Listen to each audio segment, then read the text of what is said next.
Welcome back to BeerFormers. It's episode 67. 67! Oh, God. All the kids. We just lost a bunch of kid viewership right there. Because, all the kids love the channel that talks about Transformers and beer. If you watch our last episode where we talked about BotCon, awesome. Thank you for doing that. And I mentioned that episode that we were going to take a pause while talking about Dinobots, which means we're back. And we're talking about Dinobots again. And we're talking about another local place here in St. Louis that we've partaken of their beers before, but we've never actually visited this place, so we're very cool to bring that to you, and we talk about that a little later on. All right. One of us has visited this place before. Yeah, you popped in, you said to grab something. Yeah. Did you drink something while you were there that first time, or did you just literally buy beer? It home. Okay, so you've been there long enough to pop in. Right, but now we really experienced it together. And technically we should go back in to fully experience it because we didn't have food. But we'll talk about that. We'll talk about that later. All right, so continuing on with our series about the Generation 1 Dinobots. Tonight we're going to talk about the Dinobots Flamethrower. That's his function. That sounds exciting. He's a Dinobot who's characterized as having the biggest, fieriest temper to go along with that. Okay, and he's probably depending again. When the Dinobots are characterized in different media, in the original G1 cartoon, the Dinobots were all universally portrayed as being kind of dumb because of the way they were built, because they're trying to mimic how dinosaurs were perceived as being dumb back then. Yeah. But in all the other media, he's not so much an idiot, so to speak. But we'll be focusing on the cartoon a lot because that's the media most people know. Probably the dumbest, maybe the second dumbest of the Dinobots. Who was the dumbest? The dumbest. We'll talk about that when we do that. Okay, we're getting there. And he's got a name where in modern times, in all media post probably the 2000s, has had his name changed because of his name being synonymous with something not so savory in other countries. Interesting. We're talking about, I'm going to use his American name because that's what it always is to me. Yeah. We're talking about Slag. Slag is the flamethrower. All Dinobots are portrayed as being able to shoot flames out of their mouths, but Slag that's kind of like his thing. Yeah. His flame was the hottest. And what's his dinosaur form? Can you kind of tell he's going to be a triceratops? Yes. Yeah. So Slag is, again, not one I owned as a child. I did acquire this as an adult collector. But this is the original, figure from the 1980s. Slag is one that got recolored to be part of Generation 2. His Generation 2 colors were green primarily. Oh. So instead of being silver like the Dinobots were universally, it was green. Yeah, I always think of them as red, green, and silver. Green, red, gold, and silver. Yeah. That's what I always think. Gold highlights like in some parts. Red, gold, and silver. He's got a little weapon here. He's got a sword. Now, I modified mine when I got this. Really? Because the way his sword is, I'll go ahead and pull a sword out and show it to the upper camera. You can put that in your hand. We'll talk about it. His sword here, as you can see in the upper camera especially, has this quillion here, this crossguard. Yes. It's supposed to be on both sides, but that meant he could only hold the sword like with the flat showing. So if you want to be able to chop with it, you had to clip this side off. So that's what I did when I got it, so he could hold it more appropriately. So when you move his hand, he can still attack with it. So you kind of made a solution to a design flaw. I did. And so he's got his little gun here that's, that shoots heat rays, and he's got his sword, which all the Dinobot swords could glow and melt as they cut through things. So again, these are the Dinobots were kind of characterized as the Autobot shock troops as best as possible, right?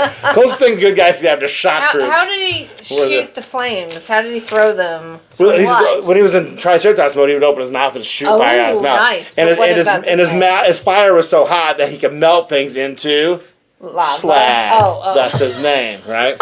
All right. You want to try to transform here while we talk about him real quick? Okay. I'll talk about how did he shoot the flames when he was in robot mode? Through his gun. He had a heat gun, basically. Got it. All right. His weapon here was He's kind of heavy. Does he have some metal? His red parts are metal. Yeah. All right. So I'll have to talk you through this because I bet you're probably not going to figure him out here real quick. Probably not. So go ahead and pull the tail out. Do it here in the more in the middle so the upper camera can see it a little bit. So pull the tail out straight a little bit, okay. And you want to push his fists in to hide him. His fists go into the forearms of his dinosaur mode. Okay. That's his legs. I can see that. The forelegs of the dinosaur mode. Okay. And his chest piece is the lower jaw of the Triceratops mode. Okay. Nice. So where the flames come out. It'll show the head is there, right? Yeah. And he just kind of covers it up like that. Nice. Right? Okay. So the last part here really is. Those in. Yeah, you put these side tails in. This is easy. So the last part is folding the legs up in the proper way, so you can still have the tail be down there too. That's the trickiest part. Actually, yeah, this is going to be harder than I thought. I thought these legs were going to come down. So Slag, technologically speaking, the term slag, I should say, Dave, I don't think I'm gonna figure is the term for like materials that are left over when you're smelting break steel. It's not, those legs aren't moving. There are some things like that. Oh, that's how you do it. But you need to leave a gap here so this tail can come down. Let me do the other one then. Okay, so I can do that. Be careful, don't bust it there now. So slag is what's left over when you melt down stuff to make steel. There's like the byproducts that they can't quite do. Yeah. I was very bold, but I was wrong. So I think what we want to do is we want to get this tail all the way down first. So I'm going to go ahead and pull this leg back out. Okay. See if we can get that tail, all the way down. Okay. And through there first if possible. It's a little hard. Boy, that is hard for little kids. What were they thinking? A little tight down there. Okay, now that we kind of got it out of the way. Now you should be able to do it. All right. So on Christmas morning. slag does tie into his function. He melts things down, right? And it's like that. But unfortunately, I think it took someone pointing out to Hasbro that in some parts of the world, slag is a pejorative term for a prostitute. Ooh. England is. I'm told it's England primarily where this is a problem. So his name being Slag was kind of like, so apparently some people wrote into Hasbro from Europe saying, why is your Transformer named after a prostitute? You forgot the feet. I know, they're not coming down. Oh, you just have to push harder. Okay. So Hasbro acknowledged that that's a problem. And I got it. For what I would call essentially cost-cutting reasons. Because when they produce the toys and want to sell them in different parts of the world, right? They don't have to keep. They don't want to have to reprint everything with a different name on just for one part of the world. So now this happened a lot back in the '80s because they didn't really, they haven't thought of that yet. I guess as part of the. But nowadays you buy a product that's got several different languages on it. Yeah. Because they're going to be sold lots of. And back in the '80s, I guess whatever, we'll do that. But then I guess the cost kept rising, and so they stopped doing that there. So here is Slag in his Triceratops mode. His eyes are kind of hard to see. They're just kind of molded in there, but there's no stickers on to draw them out. And mine's got a very loose mouth. Yeah. His mouth does hang open. But in the cartoon, he would open his mouth, it would glow, and then fire shoots out of it. He would melt stuff, or he would ram things because he was such a hothead. Literally and figuratively. Hothead. He was one of the original Dinobots that were built in the first batch in the cartoon. Yeah. So they built Grimlock, Slag, and Sludge, who was the Brontosaurus would have been the term they used back in the day, but Apatosaurus would be more technically correct. Although there is a Brontosaurus again. Yeah. But that's a whole other was thing. It actually a dinosaur? Or was it like one of those bird sores like you were talking about? No, these are actually dinosaurs. Okay, these to make sure that I'm being scientifically correct. You are correct. Slag. I'm not sure where the driver was supposed to go. I think it's on the bottom here. A driver? Yeah, I mean, these were all there you go. On the bottom here. On the bottom here, you open this up. There's a space where you can stick a driver up inside there. Wow. Because these were originally from the original Diaclone line that came out in Japan. And they just repurposed them and put new stickers on them. Yeah. On the cartoon, what do you say? Me Slag. Yeah, me Slag. That's how they would call it. Yeah. He just mostly would whatever Grimlock says, I'm going along with it. As long as they get to break something or hurt something or whatever, it's not a bad deal. That was Slag. So again, not one I owned as a kid, but very, very, very cool. Do you remember where you picked him up? Was it I think it was on eBay. eBay most likely where I got that. But so pretty cool styling. He's in good shape. Not too many differences between what we think of a Triceratops today versus back then. I mean, the tail is probably a little higher off on a modern Triceratops. He's still very much kind of as almost a tail dragger. That's how we thought dinosaurs were back in the day before we learned otherwise by studying anatomy and stuff that they don't necessarily drag their tails. But another difference is he ate Energon. Yeah, and there's what's kind of weird is with him being paired up from a dinosaur standpoint with Grimlock as a leader is that we have direct evidence and fossil records like that of T-Rexes and Triceratops fighting. So so they would not necessarily have been buddies had they been around together at the same time, which they were, obviously. But if these guys were being true to form, so in real life, Grimlock would have been trying to eat Slag all the time. And if you ever go to, since we live in the St. Louis area, if you ever go to the Science Center, Noel's wearing a Science Center shirt tonight. They have they've had dinosaurs on display forever. There's two old school ones out in the park that were done back in like the 30s or earlier. Yes, they're back when the Science Center was still in Oak Mill Park. And they're tail draggers. Yes. But they used when they redid their museum back in the early 90s and they put the animatronic dinosaurs inside, they said, well, because we had the T-Rex and the Triceratops on display at the old museum and outside. That's the dinosaurs are going to make into. And they use those now to tell the story of how science continues to evolve as we learn new things. So. And now we know that like T-Rex, at least some specimens had some light downy feathers on them and things like that too. So when they eventually someday they will update those dinosaurs too, and it will tell that new story of what we know now. But going back to the little fighting thing, the diorama that's on display at the Science Center in St. Louis is the Triceratops on the side breathing its last. It's also the most popular thing with children. Yeah. They're either frightened to death by it or fascinated by it. And on his back is the rub symbol. We've talked about that. So again, you get this hot and it would turn color. So if it's a real Transformer, it would show his allegiance to being an Autobot, although sub-faction would be the Dinobots, obviously. Yeah. So I mentioned before that over the years, these characters have gotten lots of redos, especially post Armada, which was like early 2000s, like 2001, 2002. Slag has always been Slug. He's Slug, S-L-U-G. Which when I first saw that name change, every time you bought a Slag nowadays, he's always Slug.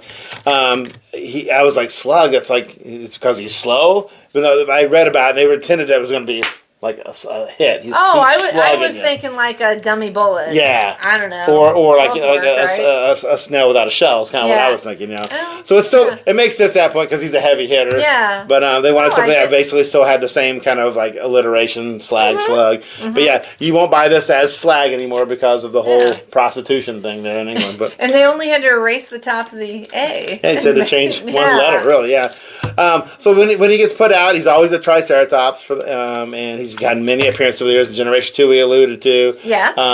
What else? In the live action movie, he's a Triceratops. He was Slug in that one also. And but the one that I wanted to show you again that's gotten the most recent one that's like a really good version of it is the Studio Series version of it again here. Whoa! So the Studio Series is like the high quality end. That is cool. Can I if hold you it? are if you're a collector of Star Wars figures or G.I. Joe figures or Marvel figures, they've all got a high-end line that's called something, depending which it is. Star Wars, it's the Black Series. G.I. Joe is Classified. Okay. Classified Series.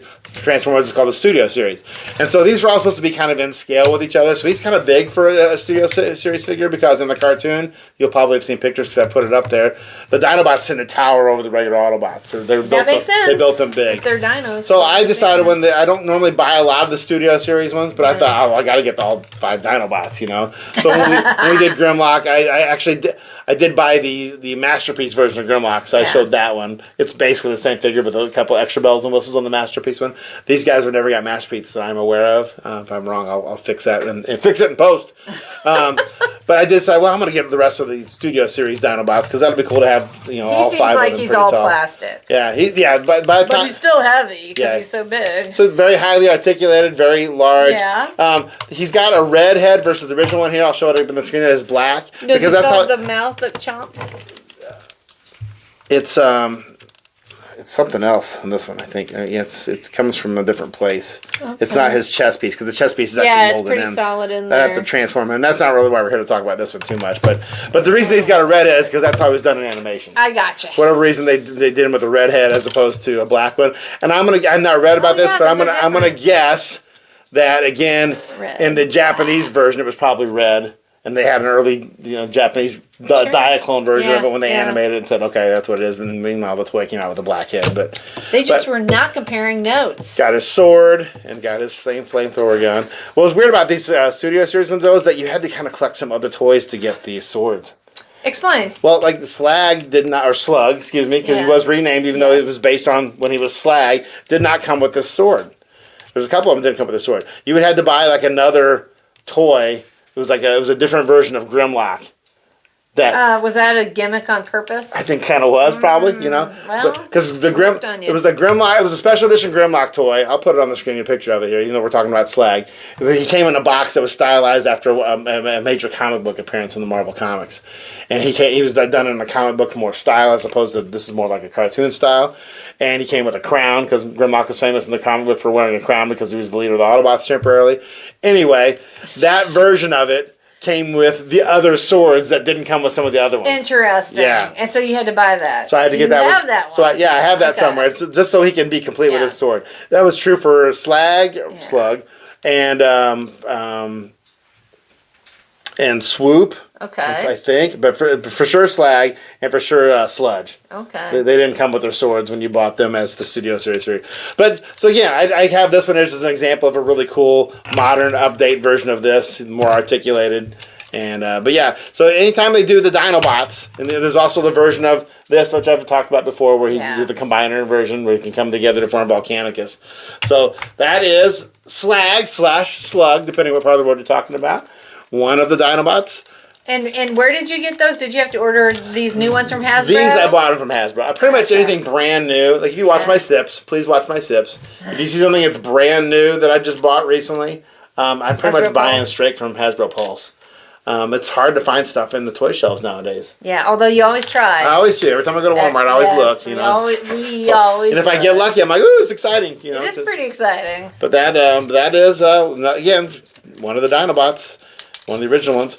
And it's pretty cool to talk about this. Well, talking about original, let's talk about another original. A place that I can't believe we have not covered yet on BeerFormers, because they were one of the first micro distilleries in Missouri since Prohibition. And now they're also a brewery. And we are talking about Square One Brewery and Distillery. Would you like to transform your giant version of No, I just want to transform this back to be able to get ready to talk about this. So we'll get our beers ready.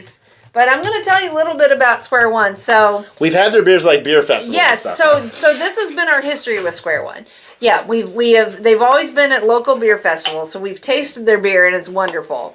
And a few years ago, when I was meeting my new boss for lunch, it was in Lafayette Square, and I noticed a caddy corner with Square One. So which is one of the parks, many parks St. Louis has, yes. So I stopped by and I brought home a bottle, and I can't remember what beer we had that day, but I brought it up for me. Yeah, I brought it up for me and Dave. And so when we decided we were going to go to Square One, Dave was looking around the basement, and he's like, "Did you know we've been to Square One?" I was like, and I reminded him. I completely forgot. Yeah, but that was okay. But I'm like, this will be great because I only had time to walk in, fill a growler, and walk out. I didn't experience anything about the space or the food or really any more of the beverages than the bottle I brought home. So I'm going to tell you a little bit about it. First of all, a little of the history of it, and Dave alluded to the fact it's in a place, a part of St. Louis called Lafayette Square. And in the center of Lafayette Square is Lafayette Park. And it's a smaller but beautiful park, and it's maintained primarily by a group of citizens who raise money through memberships to take care of it. We walk through it. You'll see pictures of it. It's primarily, it looks like a walking park / playground park. Yes. There's no ball fields for playing any kind of sports. No, but there's ponds for fishing. Mm-hmm. There's a bandstands. There's a building for rentals.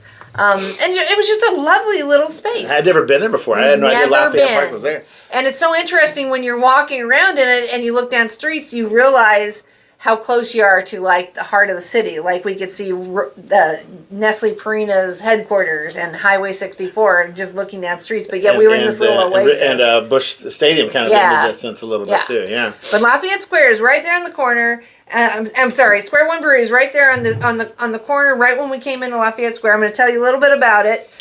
Square One Brewery and Distillery, this is from their website. They opened their doors in February 2006 as a neighborhood brewery and restaurant. And in 2008, they became Missouri's first micro distillery since Prohibition. It says that their mission has been to craft beers and spirits with distinctive character and exceptional quality. They blend the expertise of their master brewer, distiller, and chef to create a truly unique experience. So they're very proud of their food as well. Mm-hmm. Unfortunately, that was the one thing we didn't get to do. We did not, partake of any food. We were very stuffed at the time we went there. We will go back, but we were looking around at all the people around us who were having meals, and they look spectacular. Yes. Enormous salads. Just beautiful, burgers and other things that were crafted. But, it made us very hungry looking around us. But a little more about the building we were in, because that was part of the charm. Yeah. It's a very eclectic old building. It's actually registered on the National of Historic Places. It says that Christopher Schumacher built the building as a tavern in 1883. Okay. It was acquired by Anheuser-Busch in the early 1900s and was operated as what they call a tide house, which was a place where they would exclusively sell Anheuser-Busch products. It was a very common practice at the time. It had a tavern and a dance hall when this was going on. Then when Prohibition hit, they operated it as a soda fountain. And then when that ended, it turned back into a tavern and a dance hall. And then this is very interesting. This went on until 1974, the year I was born. Then they sold it Happy birthday, Noah. to a man named Bob Casilli. And if you're not from St. Louis, let me tell you, Bob Casilli is well known as kind of like a wild man, imaginative artist. He's known for a lot of things, but probably what he's best known for is as the creator of the City Museum. Which is go look City go Museum look up the City Museum. If you ever come to St. Louis, it's among the places you need to go to. It's basically a huge jungle gym that you climb through and crawl around. So he was in the restaurant business for a while. He operated it as Park Place Restaurant. Then a guy named Steve Newcomb, he leased the restaurant from Bob, and then he bought the building in 1985. He sold that restaurant business 10 years later, but he kept that building. Then there was a major fire in the building in 2004. And while that fire was a devastating loss, he was able, Steve Newcomb, was able to renovate the building and the courtyard, which is where we sat. He turned it into a unique dining and brewery setting and distillery. Their kettle is right there on the premises. They do everything right there. And when you'll see the pictures of it, the courtyard is reminding me of like somewhere in Europe. Like the space between two buildings, a little like wall fountain, and just very very pleasant place to be outside to drink, which is where we were. Yes. Water trickling down the inside place was nice too, but it was a nice, not super hot afternoon. So and like there's a front room with tables and a large bar. There's a back room that has a lot of art on the wall. So there's like different spaces that you can sit. Interestingly, outside there was no television. So like if you see that a lot in pubs, and I found that a wonderful non-distraction. Sometimes I want to go and I want to watch a game. By the bar was where the TVs were, and they were definitely showing World Cup stuff because that was going on. Yeah, so if you want that experience, you can be inside. But if you just wanted to be peaceful and sit outside, and it's shaded and there's trees, and it was just it was lovely. Very nice, very nice. So we enjoyed it. We did flights of the beer that's available. And one of the things that they have on the wall is they will show you what's currently brewing. I'm going to tell you what I tried. Okay, I tried the Oh Hawaii, which was a caramelized pineapple puree that was added to an American wheat beer. And the fruit being present in this beer gave it a haziness, and there was a little puree in the glass. That was my second beer after I flight. I finished off the day. And it had this nice. It says it finishes with a nice zest of pineapple, and it absolutely did. Yeah. It was outstanding. It was probably one of the most unique beers I've ever had. Then I tried their Scotch Ale, because if you know this channel, you know it is my favorite style of beer. And here's what's different about their Scotch Ale: is a single malt Scotch Ale. They give it their own twist by using 100% Munich dark malt. It was fantastic. I absolutely loved it. It still doesn't beat your all-time favorite. Well, it does. Dirty Bastard is my all-time favorite, but this was great. Yeah. I mean, I would drink this. I would go there, and it's probably, if we go again, I'm just going to get their Scotch Ale if they have it on tap. Yeah.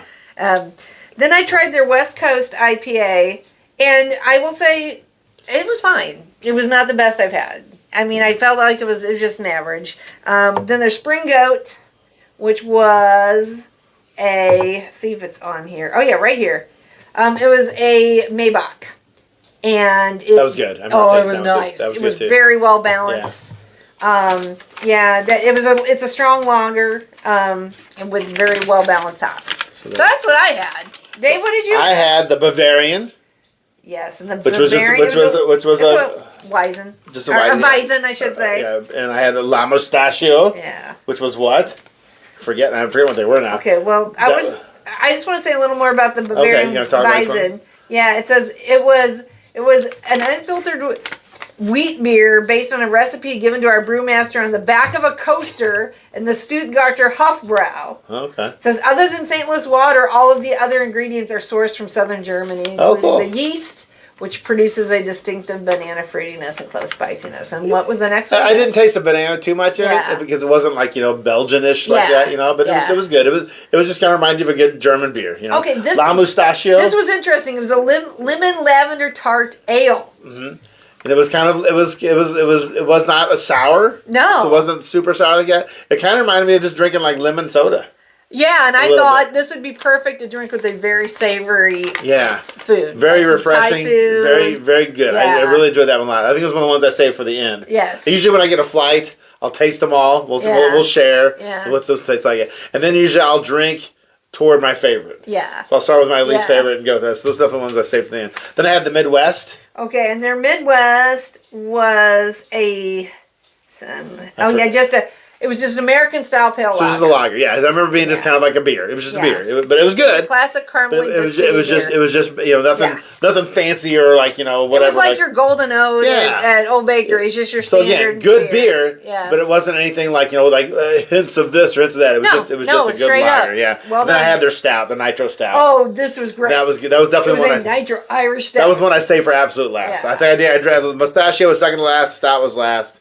It was a true traditional dry stout, but with that. So I think I started off with the Midwest because it was just a basic beer. Again, I'm not disparaging the beer, but it was a basic beer. Then I drank the Bavarian, then I drank the Mustachio, then I finished off the stout. We absolutely loved it. We had the most charming waitress who was very attentive. Mm-hmm. Families were around us. Yes, and you can bring dogs and in the courtyard. In the courtyard, as long as they're friendly. And there was a couple behind us who had the chillest dog I've ever seen. It was a big yellow golden. And he was just a fluff pile. Yeah.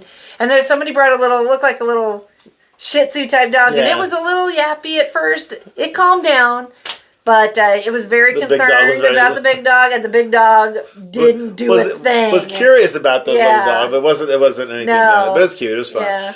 And what did we bring home now? What are we gonna try? Because I forgot what we got now because it's been a week. So. Didn't we get the Disco Clam? We got it's called the Disco Clam. It was the one beer we didn't try that day.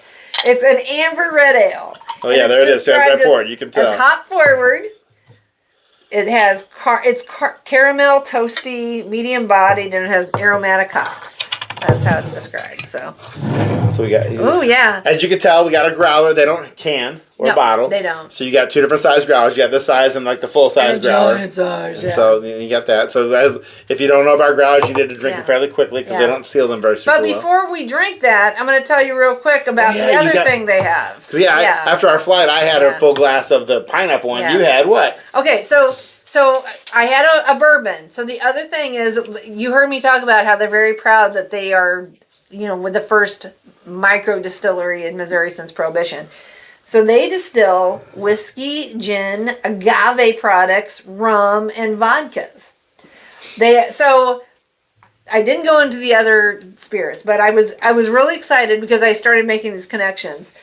Their flagship is called J.J. Newcomb, and we've had that at other bourbon tastings, and it's very good. That is just a single malt American whiskey that they make in 25% cherry wood smoked malt, and it's aged in Missouri oak barrels. It's very good. So I went for something else. I went for their urban bourbon, and it's a bourbon made with barley and rye malts and heritage corn that's grown in Kirkwood, Missouri, and it is fermented with a proprietary blend of yeast and aged in Missouri white oak with a heavy char. So that's a real bourbon characteristic. Yeah. Now, unfortunately, I'm not sure what was going on that day. It was not my favorite bourbon that I've had. There was something a little off about it. It was a little favoring the moonshine side of things. That's what it was. It was more. It felt more like even though it was aged and it had brown color to it. If you had like fairly new moonshines where they're very corn forward. It was good, but it was very corn forward, and I just wondered if that maybe I was getting a little more of that yeast. Well, that's just how it is. Yeah. But regardless, it was still smooth, and I enjoyed it very much. This wasn't what you were expecting when you first took a sip. No, but that's okay. No. That's fun, and now we know we can go back and we can try their gins and vodkas and other things. So they have those products. They also have wines, and they have cocktails. For so whatever your pleasure is, you have something to try there. So anyway, we're gonna go back to beer now and try the one we did try that day. Disco Clam. Disco Clam. I don't know what that means, but sounds like it's made with clamato or something like that, but clearly it's not. I hope not. It smells sweet. It's very good. Got a little. I'm getting a little molasses type smell to it. I would totally take this to a party and sip on this all night. Because it's sweet, but it's got that nice aromatic it's sweet bitterness. Going in, then you get bitter after you swallow it. So it's not cloying. Yeah. Oh. But it's not super bitter, not like an IPA. No. Yeah. That's fun. So then you take another sweet sip. That is a good beer.